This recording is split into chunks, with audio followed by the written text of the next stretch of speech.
कहानी सुप्रीम की के पहले 2 भागों में आपने सुना कि भगवान ब्रह्मा जी की भविष्यवाणी सुनने के बाद स्वर्ग सिंहासन छीन जाने के भय से परेशान स्वर्गाधिपति देवराज इंद्र को वायु देवता सांत्वना देते हुए कहते हैं कि ये तुच्छ और घमंडी मनुष्य तो भगवान पर विश्वास तक नहीं करते और केवल कीड़े मकोड़ों की तरह जीवन जीकर मर जाते हैं। हमें इनकी चिंता करने की कोई जरूरत नहीं।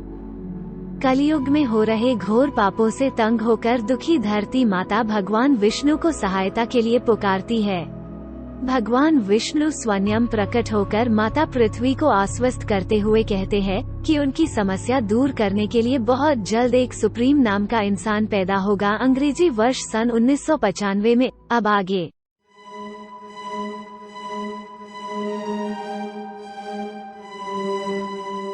श्रीमन्नारायण नारायण हरि हरि श्रीमन। और ये क्या, स्वर्ग और नरक के दूत दोनों एक साथ, और वो भी ब्रह्मलोक में? आखिर ये माजरा क्या है? खैर उन्हीं से पूछ लूंगा, वो भी तो शायद इसी ओर आ रहे हैं। देवर्षि नारद अपने पिता से मिलकर ब्रह्म निवास स्थल से बाहर निकल रहे थे।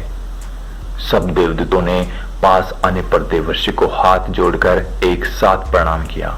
प्रणाम देवर्षि नारद, आयुष्मान भव। आज सूरज पश्चिम दिशा से कैसे उदय हो गया? क्या मैं आप लोगों के यहाँ आगमन का कारण जान सकता हूँ? देवर्षि ने पूछा। देवर्षि के पूछने पर देवगणों ने अपनी अपनी समस्याएं उन्हें बताई, जिनके समाधान के लिए वो भगवान ब्रह्मा जी से मिलने के लिए जा रहे थे। देवर्षि ने खेद प्रकट करते हुए कहा, आप लोगों ने आने में थोड़ी सी देर कर दी। मैं अभी अभी उन्हीं के दर्शन करके आ रहा हूँ। वो अब ध्यानमग्न हो चुके हैं। ध्यानमग्न होने से पहले उन्होंने माता सरस्वती को कहा था कि किसी को भी उनका ध्यान भंग ना करने दिया जाए। ये तो बड़ी समस्या होगी। अब हम लोग किससे अपनी समस्याएं हल करवाएंगे? देवदूतों ने चिंतित होते हुए देवर्षि से पूछा। नारद जी ने उन्हें दिलासा देते हुए कहा, नारायण नारायण, अरे आप लोग व्यर्थ ही चिंता कर रहे हो। अपने प्रभु नारायण है ना, वो आपकी समस्या को अवश्य ही हल कर देंगे। वैसे भी वो जगत के पालन करता है, इस कारण से आपकी ये समस्या केवल वो ही दूर कर सकते हैं। आप सब लोग मेरे साथ वैकुंठ लोक चलिए। मैं भी आपकी इस विचित्र समस्या का समाधान प्रभु से सुनने के लिए उत्सुक हो गया हूँ, और इसी बहाने मुझे उनके दर्शन भी हो जाएंगे। नारायण नारायण, कहो क्या विचार है? देवदूतों के मन में आशा की एक किरण जगी। हाँ हाँ, क्यों नहीं, अभी चले चलते हैं। वैकुंठ लोक में क्षीर सागर का दृश्य है। ये क्षीर सागर बड़ा ही अद्भुत था, क्योंकि ये कोई पानी का मामूली सागर नहीं था, बल्कि ये दूध से भरा हुआ था, बिल्कुल सफेद। आसपास दिव्य फूलों की मधुर सुगंध फैली हुई थी। क्षीर सागर के किनारे यमदूत, स्वर्गदूत और देवर्षि नारद के साथ वैकुंठ दूत भी बैठकर भगवान विष्णु के आवाहन मंत्र का जाप कर रहे थे। वैकुंठ दूत भी अपनी एक समस्या लेकर क्षीर सागर के किनारे आए थे। ओम नमो नारायणाय, ओम नमो नारायणाय, ओम नमो नारायणाय। काफी देर तक मंत्रोच्चार करने के बाद क्षीर सागर से एक दिव्य प्रकाश पुंज धीरे धीरे बाहर निकल कर आया। ये भगवान श्री हरि का निराकार रूप था। सभी देवदूतों और महर्षि नारद ने उन्हें झुककर प्रणाम किया।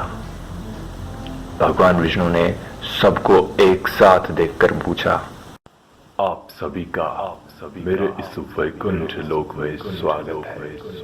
देवर्षि और देवदूतों, कहो क्या समस्या लेकर आए? भगवान आप तो अंतर्यामी हैं, आपसे हमारे मन की बात छुपी नहीं है, लेकिन आपने हमसे पूछ ही लिया है तो फिर हम बता ही देते हैं। नरक के एक प्रमुख दूत ने कहना आरंभ किया, प्रभु, कलयुग में धरती पर पापियों की संख्या में बहुत ज्यादा तेजी से बढ़ोतरी हो रही है। आजकल जो भी मरता है वो नरक ही पहुंचता है, चाहे कोई हिंदू हो या मुसलमान। कलयुग के प्रभाव के कारण आज ऐसा कोई भी इंसान नहीं है जिसने एक भी पाप नहीं किया हो। हम एक पापी आत्मा को नरक के दर्शन करवाते हैं तो दूसरी पापी आत्मा नरक जाने के लिए तैयार हो जाती है। अब तो लगता है जैसे कि पापियों के लिए नरक लोक की जगह भी कम पड़ जाएगी। हमें एक पल के लिए भी आराम नहीं मिलता है। प्रभु हमारी सहायता कीजिए, प्रभु हमारी सहायता कीजिए। भगवान श्री हरि मुस्कुराए और स्वर्गदूतों से पूछा, और आपकी क्या इच्छा है स्वर्गदूतों?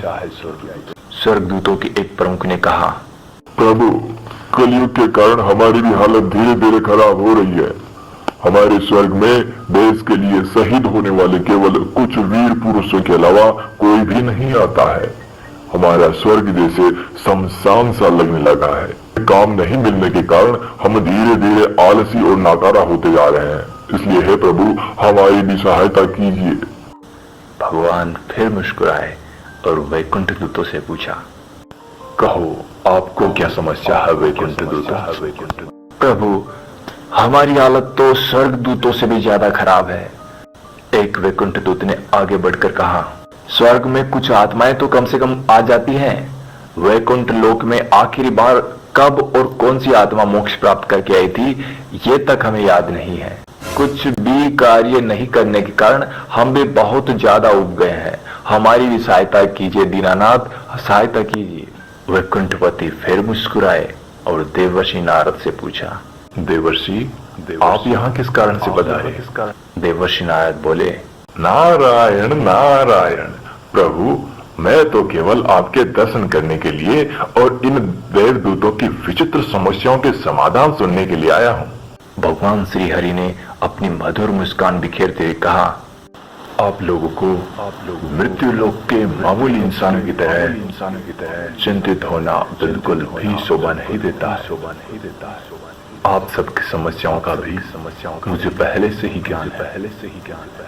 आप सबकी समस्याओं का भी समाधान करने वाला और सुप्रीम के नाम से मृत्यु लोक में प्रसिद्ध होने वाला इंसान अब से कुछ शताब्दियों बाद अंग्रेजी वर्ष सन 1995 में पैदा होगा। सुप्रीम धीरे धीरे अपने दिव्य ज्ञान से हरि भक्ति का रंग पूरे संसार में फैला देगा, जिस कारण से नरक में जाने वाले लोगों की संख्या बहुत ही सीमित रह जाएगी और स्वर्ग तथा वैकुंठ लोक जाने वाले लोगों की ही केवल मृत्यु होगी और ऐसा केवल 10,000 वर्षों के लिए ही होगा। इस कारण से स्वर्ग दूतों और वैकुंठ दूतों पर भी कार्य का अत्यधिक भार नहीं होगा। सुप्रीम के बारे में अन्य जानकारी आपको देवर्षि नारद ही देंगे, क्योंकि मैंने कुछ वर्ष पूर्व ही सुप्रीम के बारे में सब कुछ धरती माता को बताया था। प्रभु श्री हरि ने नारद की इच्छा भी पूर्ण करने के उद्देश्य से एक बार फिर से अपना विराट स्वरूप सबको दिखलाया, जिसको देखकर भय और आनंद दोनों की लहरें एक साथ देखने वाले के मन में समा रही थी।